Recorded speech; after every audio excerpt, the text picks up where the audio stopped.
আসসালামু আলাইকুম, সবাইকে শুভেচ্ছা জানিয়ে শুরু করছি। আমি ফরিদউদ্দিন, ইনকাম ট্যাক্স অ্যাডভাইজার। আমরা আমাদের দেশে ব্যবসা করতে গেলে যে ডকুমেন্টগুলো লাগে তা আপনাদের সহজ ভাষায় বুঝিয়ে দেওয়ার চেষ্টা করব। তা এরই ধারাবাহিকতায় আজকে আমরা ইটিন নিয়ে আলাপ করব, যা এটাকে আমরা অনেকে ইটিন বা টিএন বলে থাকি। এটা সাধারণত আগে টিএন হিসেবেই করা হতো, মানে টিএন হিসাবেই এটাকে বলা হতো। সেটা হচ্ছে টিআইএন মিনস হচ্ছে ট্যাক্স পেয়ার আইডেন্টিফিকেশান নাম্বার, আর যেটা এখন ইলেকট্রনিক হওয়াতে বা ডিজিটালি হওয়াতে আমরা ইটিনও বলে থাকি।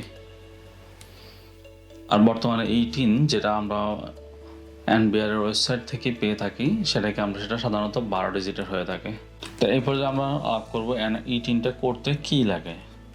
এটা সাধারণত খুব বেশি কিছু লাগে না। এটা যে কারো আপনার এনআইডি থাকলেই ইটিন এনআইডি এবং হচ্ছে একটা মোবাইল নাম্বার থাকলে আপনি নিজেই প্রায় অন অ্যাভারেজ 5 থেকে 10 মিনিট লাগবে আপনার এনবিআর ওয়েবসাইট থেকে নিজেই করতে পারবেন। যেটা এনবিআর ওয়েবসাইটে আপনি গিয়ে প্রথমে মোবাইল নাম্বার দিয়ে একটা নিবন্ধন করতে হবে, আর হচ্ছে ওয়েবসাইট থেকে আপনাকে একটা অ্যাক্টিভেশন কোড দেওয়া হবে। আপনার মোবাইল নাম্বারে ওই কোডটা দিয়ে অ্যাক্টিভ করে নিতে হবে। দেন আপনি অ্যাপ্লাই করবেন। অ্যাপ্লাই করার প্রেক্ষিতে ইনস্ট্যান্টলি আপনি টিন সার্টিফিকেটটি পেয়ে যাবেন। আর হচ্ছে এখানে একটু কোম্পানির ক্ষেত্রে অবশ্য একটু ডিফারেন্ট। কোম্পানির ক্ষেত্রে আগে কোম্পানির নিবন্ধনটা হয়ে আসতে হবে।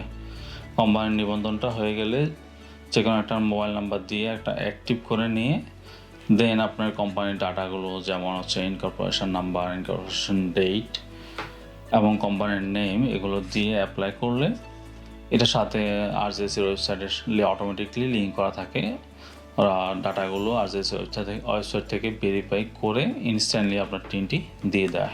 আর পার্টনারশিপের ক্ষেত্রেও সেম। যারা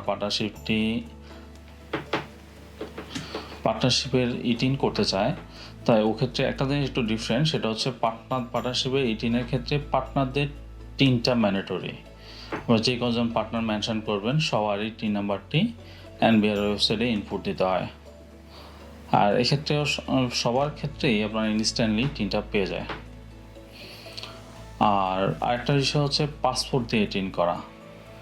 এটাও সাধারণত আপনার অনলাইনের মাধ্যমে করা হয়, তবে অফিস থেকে এটা ভেরিফাই করে নিতে হয়। এটা রিসেন্টলি অনেকদিন বন্ধ ছিল, তাও এখন আবার চালু করা হয়েছে।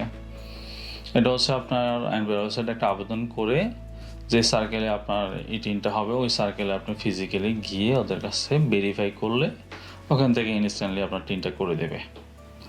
এজন্য গভর্নমেন্টের নির্ধারিত কোনো ফি নাই। আর প্রসেসটা তো বললামই, খুব একটা সময়ও লাগে না। আর যারটা আপনার নিজেরাই করতে পারবেন। যেটা হচ্ছে এনবিআর খুব সহজ করে দিয়েছে। যেটা আগে যখন ম্যানুয়ালি 10 ডিজিটের টিন ছিল এটা খুব একটা সহজ ছিল না, অনেক সময় 1-2 দিন সময় লেগে যেত। তো এই টিন আসাতে এটা অনেক সহজ হয়ে গেছে। আর বর্তমানে আপনার ব্যবসা করেন বা যারা সার্ভিস হোল্ডার বা অনেক ক্ষেত্রে সব জায়গাতে আপনার এই টিনটা লাগেই। এই টিনটা হচ্ছে আপনার ট্যাক্স রিটার্নের জন্য বা আপনার ট্যাক্স পারপাস যে অ্যাক্টিভিটিসগুলো এটার শুরু যে পার্টটা এটা। তো একটা কোশ্চেন যেমন আমরা প্রায়ই পাই যে আজকে ইটিন করলে আপনার কখন রিটার্ন দিতে হবে। এক্ষেত্রে বলা যায় যে একজন করদাতা, সম্মানিত করদাতা, উনি আজকে রিটার্ন টিন করে আজকে রিটার্ন দিতে পারবে। তারপরও হচ্ছে আমরা সাধারণত যে করি সেটা হচ্ছে বেশিরভাগ ক্ষেত্রে হয়তো আপনার অর্থ বছরটাকে করা হয় 30শে জুনের পরে আপনার হচ্ছে বর্তমানে 30শে নভেম্বর পর্যন্ত রিটার্নের ডেট থাকে। এর মধ্যে পরবর্তী অর্থ বছরেই দিতে হয়। মনে করেন আপনার আজকে টিন করলেন, সাধারণত হচ্ছে আপনি রিটার্ন দিবেন আগামী বছরের জুনের পরে। তো আমরা ট্যাক্সের বিষয়গুলো নিয়ে অন্য ভিডিওতে ডিটেলসে আলাপ করবো। আজকের মতো এখানেই শেষ করছি।